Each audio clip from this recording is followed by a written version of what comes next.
Welcome to Inspired Change, a new inspirational and motivational broadcast that strives to empower men in a positive way, designed to educate, empower, and inspire even the busiest individual on the go over that first cup of coffee. Please join me in welcoming Gunter, international psychologist, author, speaker, and producer. Welcome everybody to another episode of Inspiring Change with Gunter. In this episode, I'm flying solo again, like I have in most of my others, but I hope you also enjoyed the 1 hour long podcasts where I'm usually having a very meaningful conversation with one or a number of guests, and we'll be continuing to do that over the coming months, which was really exciting for me. Now, generally speaking, I've been speaking to men and women almost equally. However, in today's podcast, I want to speak very directly to us as men. And the reason for that is that once again in my neighbourhood, a man took his life. And unfortunately, this happens just all too often. And as we all know and reflect on, as men, we're all too well known for bottling things up.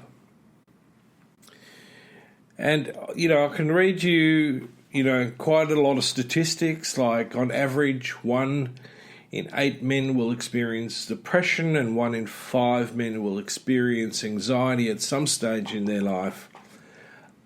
But why does this lead to suicide, or does it in fact lead to suicide? One of the statistics about men's suicide is that it makes up an average out of 6 out of every 8 suicides every single day in Australia is a male. The number of men who die by suicide in Australia every year is nearly double the national road toll. Now again, in a lot of cases, people are often seriously surprised, especially when they know the person, intimately, or at least they think they know that person intimately.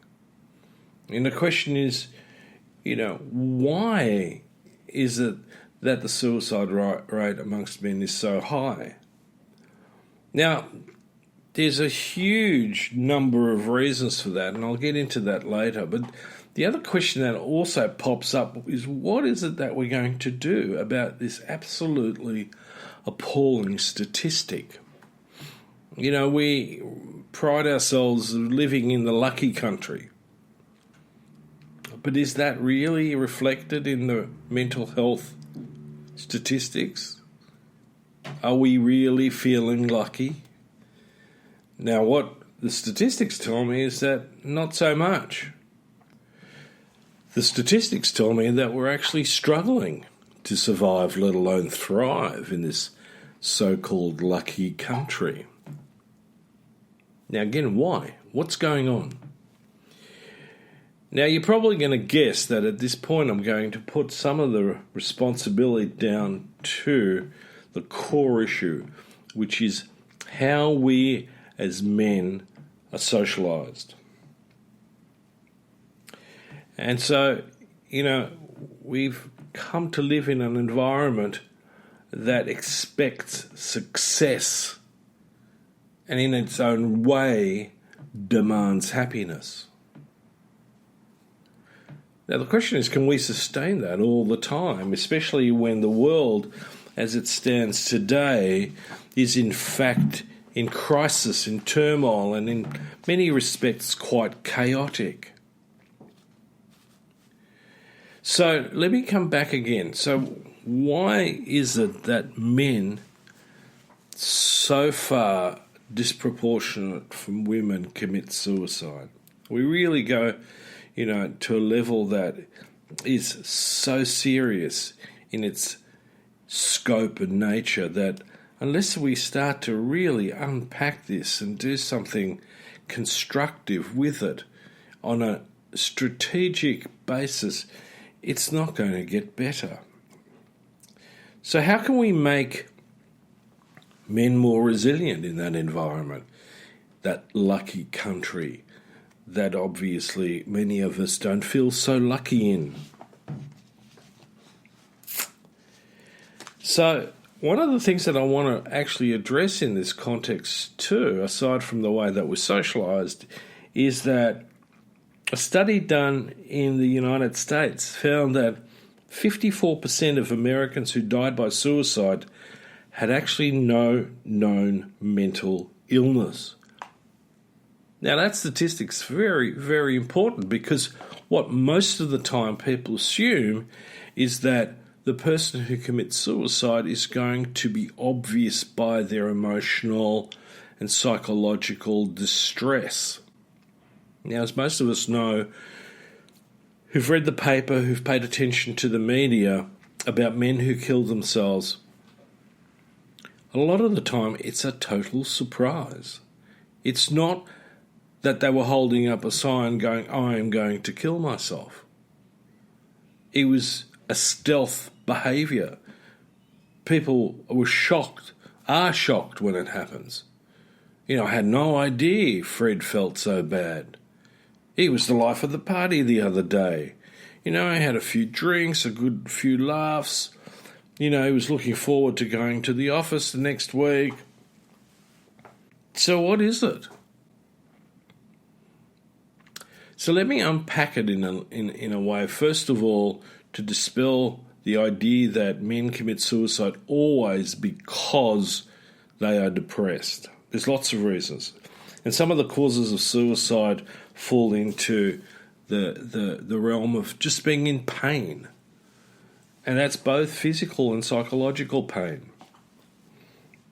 One of the big issues that I see with men, especially in their later years, 45 onwards, where relationships have broken down, they've lost contact with their children, their families have passed away, they're finding themselves alone, isolated and alienated. Now that doesn't necessarily mean the guy's going to be depressed or anxious. That feeling of being cut off from others may in itself be sufficient for that idea to start to ferment that maybe I might be better off not being here. Now, another issue is that often, at certain points, our beliefs and our thoughts, our reflections can be quite irrational about certain things, especially when it comes to trying to relate what I'm feeling with what I'm seeing outside of me. In our culture, there is a great emphasis placed on success. And how do we measure success? Well, we watch what other people are doing, and often we don't necessarily feel like we're measuring up. So the irrational idea that I must be failing starts to take hold, and it becomes a weed that grows. Now, the other factor in a lot of the sort of situations where men commit suicide is impulsivity. It's a rash decision. And it's a rash decision that's often fueled by alcohol and by drugs and a combination. It is not necessarily for any other reason that in that instance the person was intoxicated and weren't thinking clearly, and something that had been bugging them burst, and their decision was to end it. Now, unfortunately, in the area that where I live, we live on the coast, and every 2-3 kilometres is a headland, and it's a very tempting place for some of the time when people feel that there's no other options, or when they think that there is no other options. Now, one of the other areas that we often don't talk about is that there is a contagion effect, and this is particularly an area that I see with youth, teenagers and very young people. Often in their peer group, someone has, attempted suicide or committed suicide, and then we see that behaviour spread. Now, the first time I ran into the idea of a contagion effect when I was working in drug and alcohol in the early to mid-'80s, when petrol sniffing, glue sniffing, solvent abuse was beginning to be actually quite widely spread. And one of the things that happened was that all it took at some point during the week was an article in a newspaper about how terrible, this behaviour was, and, how it's getting out of control and so on. And so one of the things that we would find is that on the weekend, the accident and emergency departments had a bit of a rush. Now, unfortunately, that behaviour is quite dangerous, and people find themselves often medically seriously compromised, and on a few occasions have died. The popularity, certainly in the urban areas in where I live, which is the northern beaches of Sydney, it seems to have waned. Very few of the teenagers and young adults get into solvent abuse. They do, however, started getting into sniffing nitrous oxide, which is another story. Laughing gas. So, we got to ask ourselves how all these factors come together in continuing to increase suicidality. And so the biggest factor that we have in that is that we need to connect with each other better. As I said, patriarchy rests on a couple of values that are really, really detrimental in helping men maintain a state of physical and psychological well-being. And that is that we are particularly status conscious, we're not well tuned into our emotions, and we tend to be competitive with other men, and including other women. So one of my antidotes around this issue is that I'm proposing is that we need to get us men into better connected relationships. And for that, each individual male needs to have the support to be able to speak more openly about how they're feeling and not necessarily have a benchmark to be judged by. In other words, we need to associate intimacy in relationships as a way of connecting with each other. Intimacy is not just about sex. The problem I get with men often is that when I use the word intimacy, they instantly think about sex, and I go, no.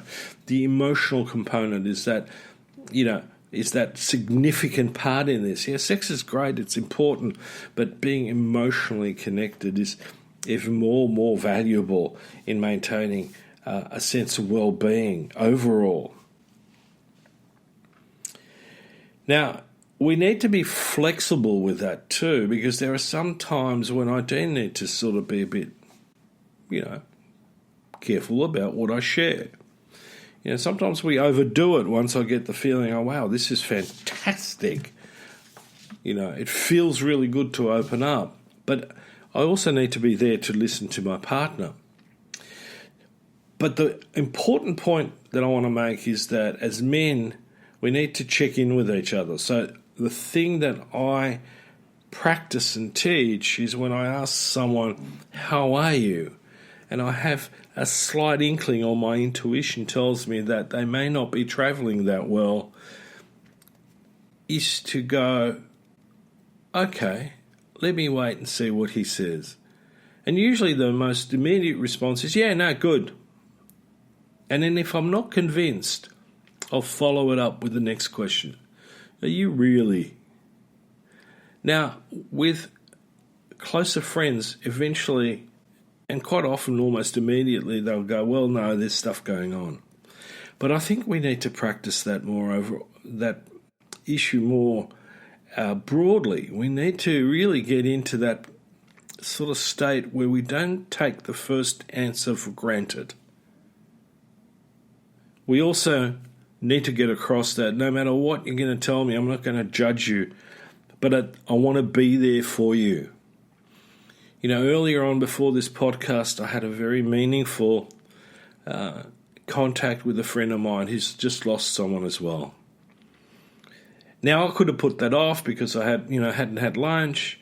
I knew I was going to do this podcast, and then I had a lot of stuff to follow up on from the early morning clinic, but I prioritised that. I immediately got on the phone and I gave him a call. Now, he lives across the world. He lives in the United States. So, in many respects, geography, distance, these days has very little bearing on whether I do that. But that issue about forging strong relationships amongst each other is absolutely critical if we're going to start to reverse the trend. And at the moment, the suicide rate continues to go up alarmingly. Very, very alarmingly. And so I want to reach out to everybody out there. If you have any doubts about one of the men in your life, check in with them. Now, we can't prevent everything. And that's a really important thing too. Because I don't want people then to start feeling guilty when something happens. We can only ever do our best. We can only ever reach out, and the person has to take some ownership for how they're going to respond. So if we change some of our socialisation, even in its most basic forms, where we stop judging, where we become more inclusive with each other, where we're more accepting of our differences, and where we're more open with expressing both positive and negative feelings, and when we accept that pain can be a natural part of the human condition and that we can embrace it and work through it, I think then we can start to create a difference for each other. Because one of the things that I often point out to men that I'm working with who are thinking about suicide is that when you do that, that is a final act for you, but it's also a final act for the people that are left behind. They will never be the same again, no matter how much you try and convince yourself right now that they'll get over it, that they'll be better off without you being in their life. That is never the case. Doesn't matter whether you're a husband, a father, a friend, an uncle. Those people who are around you, who love you and care for you, they will be permanently impacted by that decision. So let's reach out to each other. Let's make decisions that are not going to have such a profound traumatic impact. And let's inspire the capacity for all of us to be able to make constructive changes. And then on that note, I'd like you to reflect on it, and hopefully you can reach out. And if you need to, if you're in Australia, if there's any issues, you can call Lifeline on 13 11 14 or Beyond Blue on 1300 224 636. And in the case of an emergency, don't hesitate to call 000. Until next time, this is Gunter signing off. Thank you, Gunter. And thank you for listening to Inspire Change with Gunter. Again, if you have any questions or comments or ideas for a show, you can email development@noirtainment.com. That's development@noirtainment.com. Thank you, and thank you for listening.